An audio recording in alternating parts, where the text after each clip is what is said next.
ঢাকায় হযরত শাহজালাল আন্তর্জাতিক বিমানবন্দর থেকে উড্ডয়নের পরপর বিমান বাংলাদেশ এয়ারলাইন্সের সিঙ্গাপুরগামী একটি ফ্লাইটের ইঞ্জিনে সমস্যা দেখা দেয়।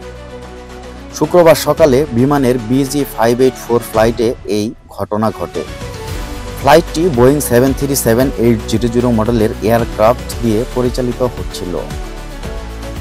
বিমানবন্দর কর্তৃপক্ষ জানিয়েছে, বিমানটি সকাল 8টা 38 হযরত শাহজালাল আন্তর্জাতিক বিমানবন্দর থেকে উড্ডয়ন করে উড্ডয়নের পরপর প্রায় 2500 ফিট উচ্চতায় পৌঁছালে বিমানের ক্যাপ্টেন ইঞ্জিন সংক্রান্ত সমস্যার কথা জানিয়ে আবারও ঢাকায় ফিরে আসার সিদ্ধান্ত নেন।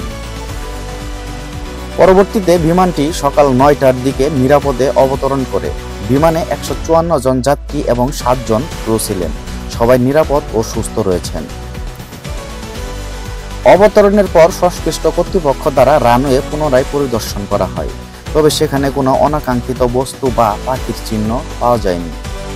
বাংলাদেশ বিমানের স্টেশন মাস্টার অপূর্ব বলেন, ফিরে আসা যাত্রীদের নিয়ে নতুন ফ্লাইট দুপুর 1:15টায় ছেড়ে যাবে হযরত শাহজালাল আন্তর্জাতিক বিমানবন্দর।